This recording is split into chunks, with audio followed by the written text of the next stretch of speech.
Bonjour les Sagittaires, bienvenue pour votre guidance du mois de février 2025. Donc c'est une guidance générale, ce ne sont pas des prédictions ou des prévisions, mais des énergies. C'est une guidance, d'accord? Tout va dépendre de ce que vous mettez en œuvre pour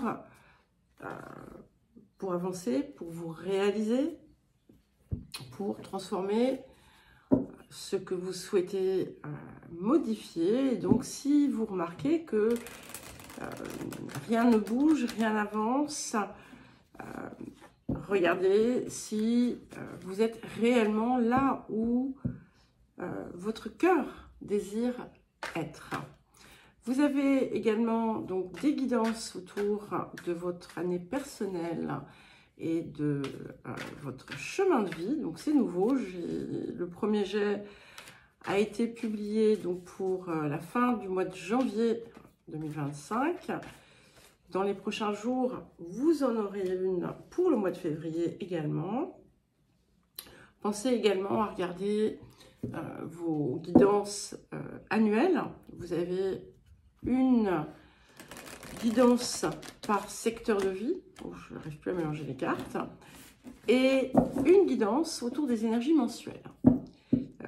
Cette dernière pourra venir apporter des compléments autour de chacune des guidances mensuelles que je vous propose. Alors, nous allons commencer par l'appel de la période.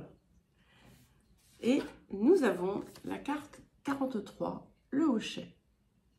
C'est une carte très intéressante, elle est assez puissante d'ailleurs, puisque le hochet, c'est d'une certaine façon les outils, les instruments de l'esprit. Et ce que ça indique, c'est que vous avez en votre possession des outils, des compétences, des capacités, des potentiels qui peuvent énormément vous soutenir dans ce que vous voulez réaliser, par on va dire la force en quelque sorte de ce que vous pouvez visionner, penser, visualiser, rêver. C'est aussi en termes de potentiel énergétique autour de votre action. Et ici, on vient vous inviter en fait à vous déployer en faisant appel finalement à votre puissance personnelle. Bien entendu, comme pour toute chose, si ces outils, ces instruments sont utilisés à mauvais escient, ça peut s'avérer à double tranchant. Le défi de la période. Nous avons la carte 55. Donc c'est une carte d'abondance, c'est la carte de l'abondance. Et c'est un petit peu une injonction quelque part, même si on ne vous force à rien, à continuer à progresser, à ne pas vous reposer sur vos lauriers, tout simplement parce que vous avez atteint un certain stade ou parce que vous avez passé un cap. Quand on a cette carte, très souvent ce que l'on voit, c'est que on a effectivement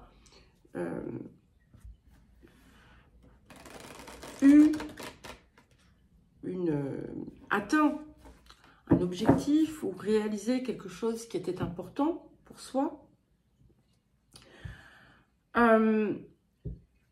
Et comme pour toute chose, voilà, quand on atteint un point, on va dire, d'apogée, eh bien, nécessairement, les choses peuvent redescendre. Donc, si l'on veut garder le cap, eh bien, il est important de continuer à avancer. Ce qui est important aussi, c'est de savoir ne pas s'accrocher aux choses de façon, si je puis dire, malsaine. Et aussi de savoir faire preuve d'humilité, de ne pas être dans un sentiment de supériorité ou d'aveuglement, d'arrogance, d'entêtement, de savoir reconnaître que vous n'avez pas forcément toujours raison. Ça ne veut pas dire se plier aux autres, mais c'est savoir rester ouverte, et d'oser, de savoir être, pardon, pourquoi oser, je ne sais pas, de savoir aussi être clair, de prendre la posture que vous désirez prendre en toute intégrité, et de savoir allier de façon, on va dire, subtile, le cœur et la logique. La logique, ce n'est pas nécessairement la raison. Et ici, il faut apprendre à naviguer finalement entre la réflexion intelligente guidée par l'esprit et les certitudes, les croyances qui sont ici l'apanage du mental. Alors, qu'est-ce que la période vient vous apporter de positif? Waouh! Et nous avons encore un 5, puisque donc 55, 5, 5, 5, donc qui est la carte Gaïa, qui est une des plus belles cartes de cet oracle, c'est l'oracle Gaïa, qui vous apporte effectivement, qui vient confirmer cette puissance de l'esprit, puisqu'ici on est dans un contexte qui vient vous élever, qui finalement vient vous porter là où vous désiriez peut-être aller. Il y a une compréhension intime, en quelque sorte, des mystères de l'univers. Alors peut-être que vous allez pouvoir observer de façon bien concrète vos capacités. Est-ce que vous êtes en mesure de matérialiser par, j'ai envie de dire, le pouvoir de l'esprit, en quelque sorte? Alors évidemment, ça ne suffit pas à soi-même. Hein. Il y a bien entendu des choses que l'on actionne, mais par exemple, vous pouvez être guidé par votre intuition, une forme d'inspiration qui vous mène dans une certaine direction, et puis vous voyez que vous obtenez des résultats concluants, par exemple. Mais voilà, il y a quelque chose ici qui vous donne accès à une dimension supérieure de vous-même, de façon importante. Vous allez réellement le ressentir, en fait. Hein. Et vous allez également prendre pleinement conscience que vous êtes bien plus que la personne, le personnage et ses rôles à travers lesquels vous vous identifiez d'une façon habituelle. Alors à présent, nous allons regarder le domaine de l'activité, de la vie professionnelle et de la vie quotidienne. Et où, bien entendu. Alors, les énergies du passé. Et nous avons la carte 44 et la carte 34. Et ici, il y a cette idée de s'être laissé peut-être prendre au piège de quelque chose, de s'être laissé attaché par quelque chose. Alors, je fais très attention avec ça parce que quand on parle de liberté, par exemple, la perception qu'on en a n'est pas forcément celle qu'elle devrait être. Hein. Et parfois, on évite l'engagement parce qu'on redoute de perdre sa liberté. Mais la liberté, ce n'est pas de faire tout et n'importe quoi. La liberté de chacun, c'est d'être soi. Dans sa plus belle dimension, en quelque sorte.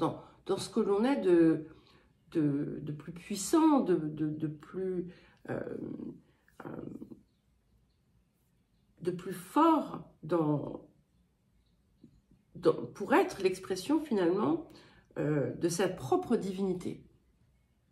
Et là, ici, il y a quelque chose en fait qui est venu de façon peut-être inattendue, vous enfermer dans une façon d'être, de faire.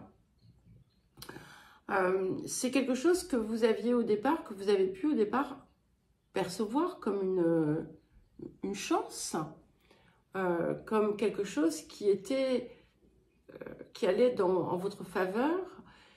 Et puis, vous avez pu finalement vous rendre compte que c'était peut-être un cadeau empoisonné ou que c'était quelque chose qui était extrêmement contraignant. Peu importe, ça sera différent pour chacun et chacune. Ça peut aussi, pour d'autres, indiquer que vous n'osez pas vous en remettre à la vie. Et que plutôt que d'oser croire en vous, plutôt que d'avoir confiance et d'avoir foi, vous allez préférer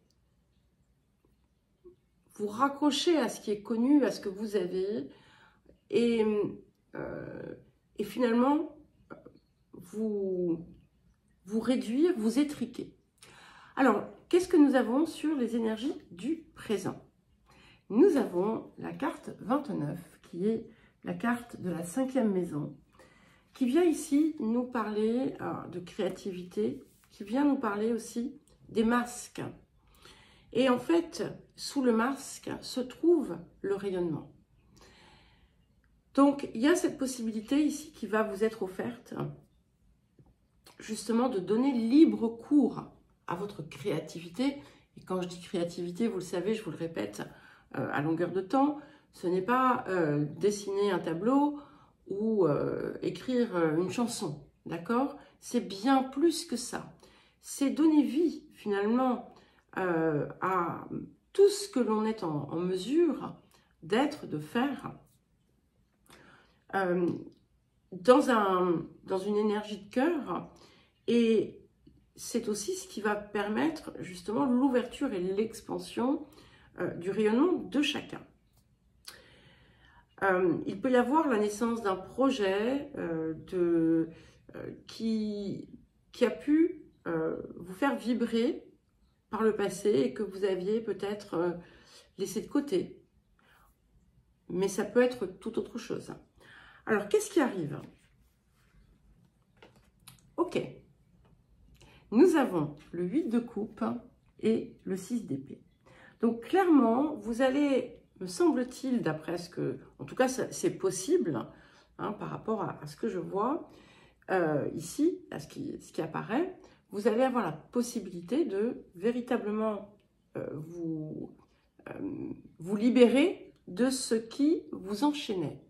C'est un choix conscient, hein, puisque on a à la fois le 8 de coupe et le 6 d'épée. Donc, les deux des cartes de ce tarot qui véritablement nous font sortir du passé et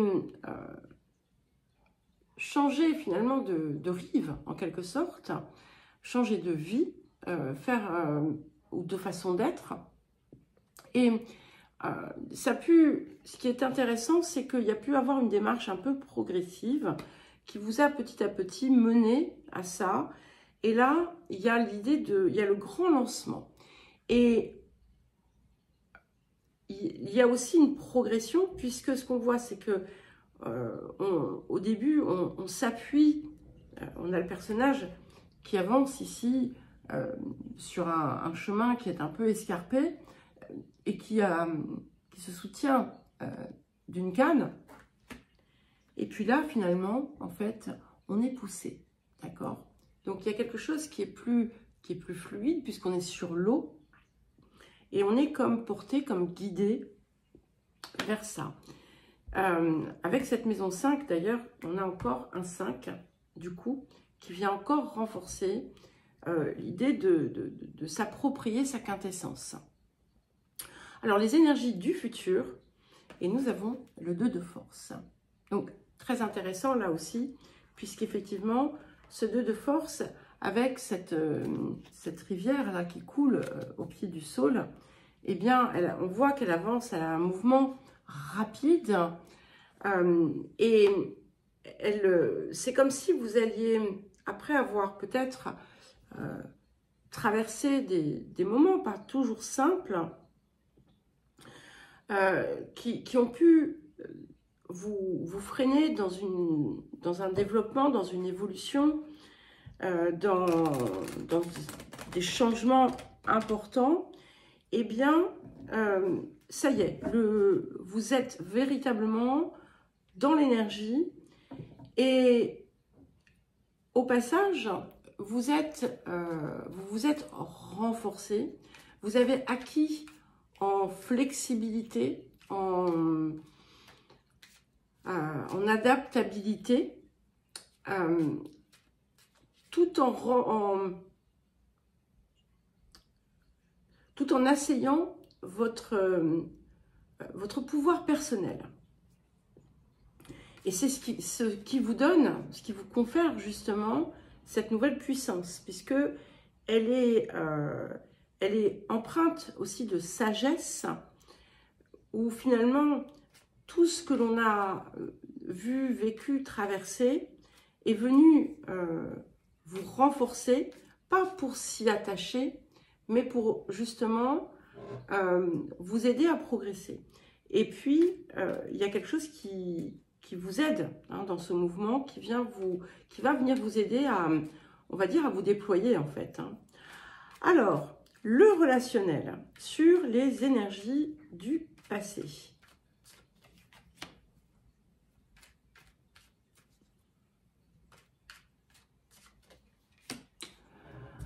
Alors, nous avons l'étoile de la femme et la carte des plaisirs. Alors, ça peut être de nombreuses choses, selon qui vous êtes, selon votre genre, selon, pas forcément d'ailleurs. Donc, cette étoile de la femme peut vous représenter vous, peut représenter quelqu'un de votre entourage. J'y vois deux choses. Soit vous avez pu retrouver en fait quelque chose qui vous faisait vibrer.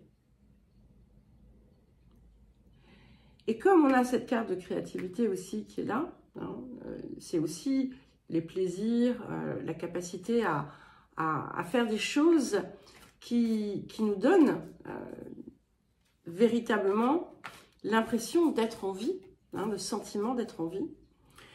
Donc ça peut être vous tout simplement qui retrouvez cela, qui avez retrouvé cela, comme ça peut être quelqu'un qui a pu vous aider à retrouver cela. Alors, les énergies du présent. Et nous avons encore du 5, la carte 14, la carte du taureau, qui vient nous parler de quelque chose finalement qui vient se renforcer. Cette étoile de la femme avec la carte des plaisirs, ça peut être aussi des réjouissances avec une femme, hein, qui n'est pas nécessairement une relation amoureuse. Il y a multiples personnes. Et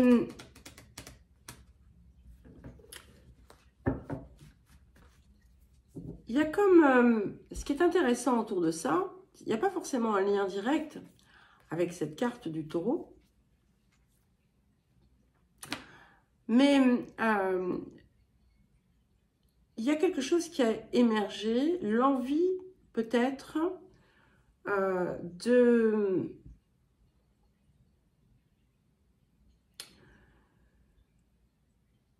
d'optimiser vos ressources, quelles qu'elles soient, qu'on soit dans des ressources matérielles, on avait ces ressources aussi ici, davantage de l'esprit, donc que ce soit vos ressources matérielles ou que ce soit d'autres types de ressources.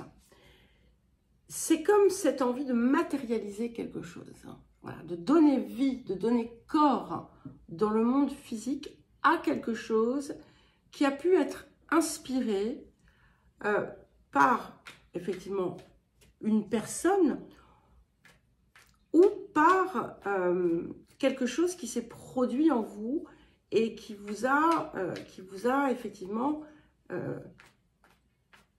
réveillé, éveillé à nouveau à la vie. Alors, qu'est-ce qui arrive ?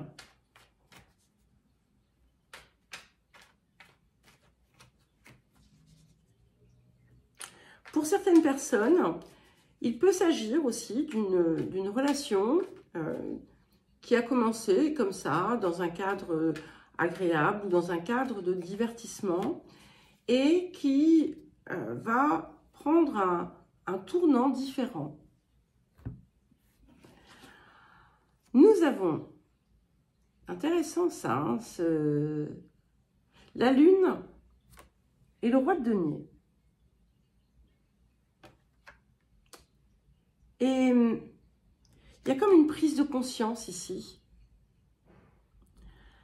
Il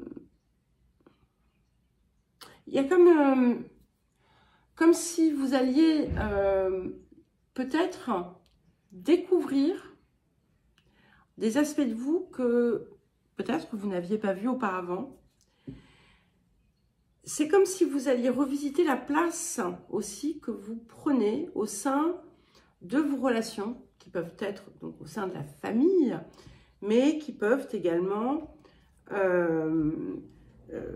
être dans tout autre type de relation. Il y a quelque chose qui a... Vous voyez, je vous parlais de liberté tout à l'heure, et de la crainte qu'on peut parfois ressentir à s'engager pour préserver, en croyant qu'on préserve sa liberté. Et là, en fait, ce qui s'opère ici, c'est justement, au contraire, une forme d'engagement renforcé. Alors, pour certains et certaines, il pourrait y avoir des investissements qui pourraient voir le jour. Il peut y avoir des rentrées d'argent, un accroissement matériel. Il peut y avoir des questions liées à un homme de votre famille également, qui vont jouer un rôle important. Et effectivement, pour terminer donc sur les énergies du futur, nous avons le 7 de clés, la carte de l'ascension. Et donc, il y a effectivement une progression qui s'opère. Cette progression nécessite effectivement votre investissement personnel, d'accord? Comme nous l'indiquait la carte de l'abondance dans le défi de la période, mais ça en vaut véritablement la peine, parce que quand on arrive au sommet de la montagne, la vue est extraordinaire. Donc, il y a cette idée, effectivement, de progression, d'ascension, d'expansion. Pour certains et certaines, un plus grand confort matériel ou une nouvelle façon de vous inscrire dans la vie et dans la réalité qui va être assez prédominante en cette période. Voilà les Sagittaires, je vous souhaite un joli mois de février. Je vous embrasse et je vous dis à très vite.